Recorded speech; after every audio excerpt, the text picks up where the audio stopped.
Welcome back to our show, your show, Let's Talk Stocks. And of course, you're joining us for part 2 of our discussion with Mr. Omar Chedda. Of course, he's a sustainable development consultant. He works with the Ministry of Industry, Investment and Commerce, also having served at the Ministry of Economic Growth and Job Creation. And he has a wealth of ideas as to how we can grow our economy. Take a look at the discussion. At developing more cities, more towns, rather than having everything concentrated in Kingston, because land in Kingston is now very scarce. Here's the thing though, and I'm happy so that you touched on this land and so on, because, you know, while the grass is growing, the horse is starving. Yeah. I'm looking at Kingston. And I see a recent residential development now earmarked for East Kingston, right, and so on, possibilities. But while there's lack in Kingston, there's still so many. Just behind us, there's a lot of rundown buildings. And yes, so on. so right. Do we need to get to a point where we take Kingston restoration in hand and take it a little bit more seriously? It's been a lot of talk over the years, but potentially the waterfront, the downtown Kingston proper. Yeah.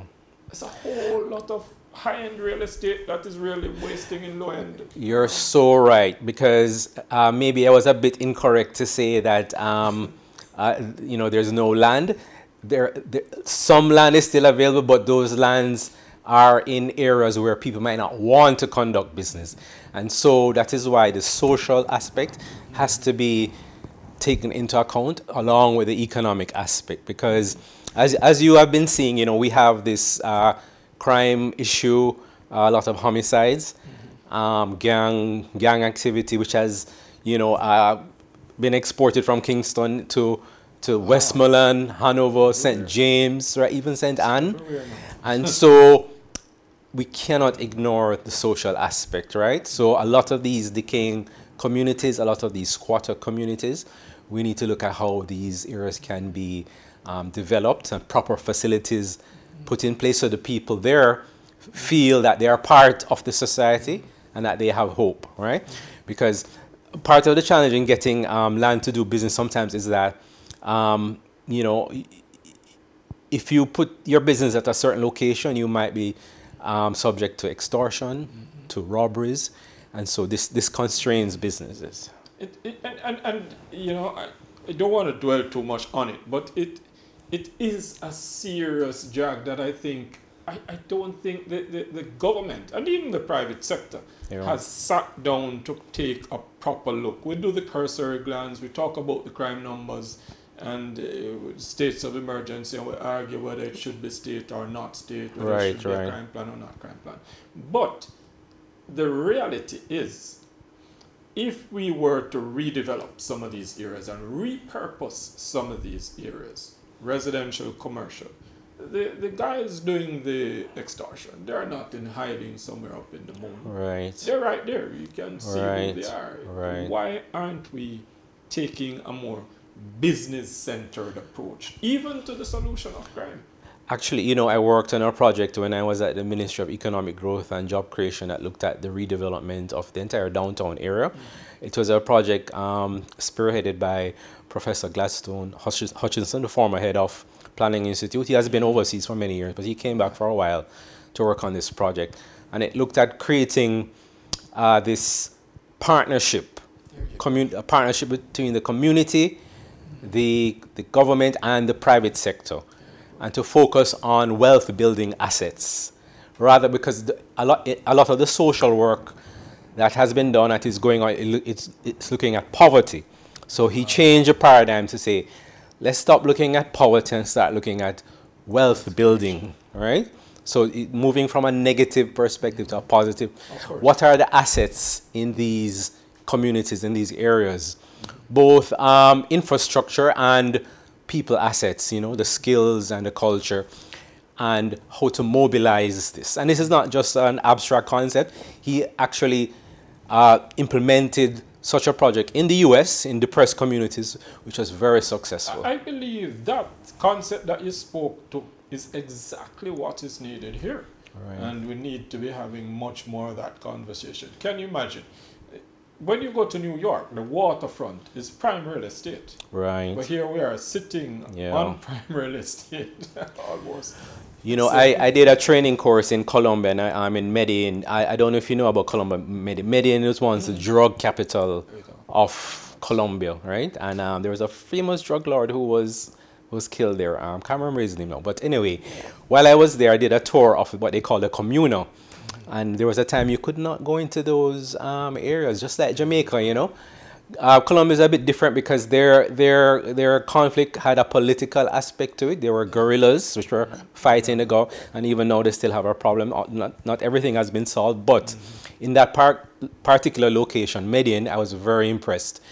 They realized that they had to integrate these marginalized communities into the wider society. They provided them with cheap transportation to get into the city center.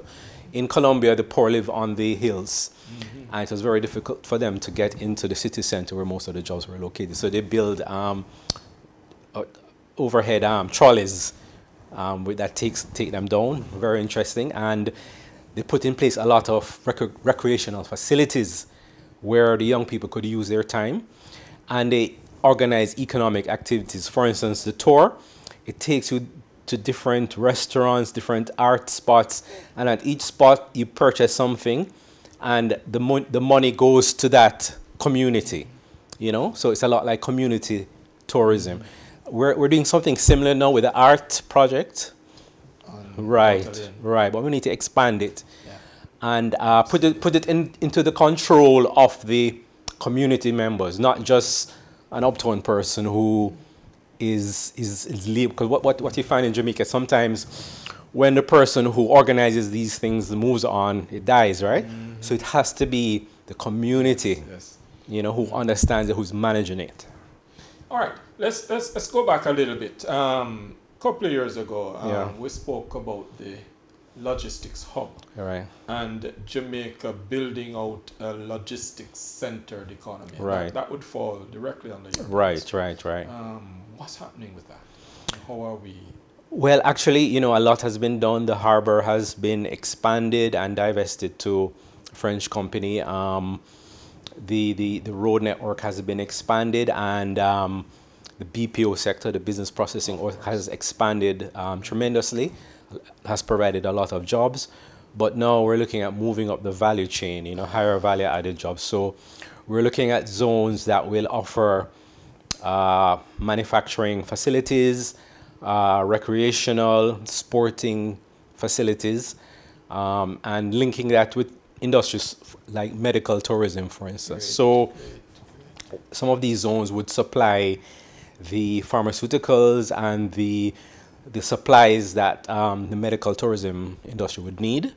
And so, you know, we're looking at creating these linkages between the zones and what is happening in the rest of the economy.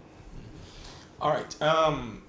So that's great. We'll look at the logistics and so on. I want to go back to financing. Right. I realize through the DBJ and so on, JBDC, right. you've done a lot of work to set up some amount of funding, and you did mention funding as a big issue.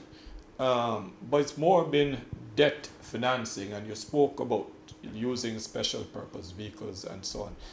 Are we seeing more in terms of equity, private equity, driving some of these people to the stock market itself as options, possibly a nano stock exchange? We've seen the success of the junior market and even you know, smaller entry market in terms of capital requirements for the smaller players. And again, it helps you get them more formal.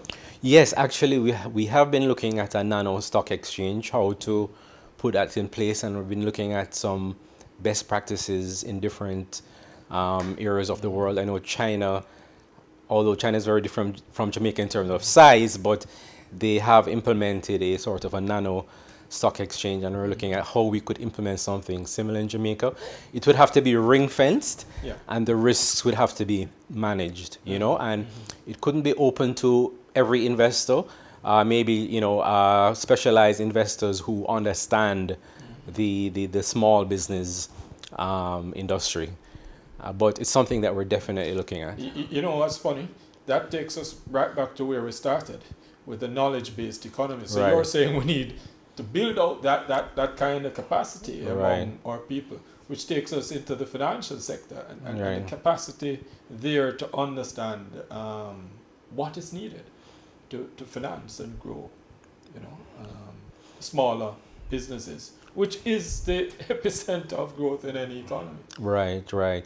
You know, I've been attending the stock exchange conferences for over 10 years now, and we have a lot of presenters with that experience.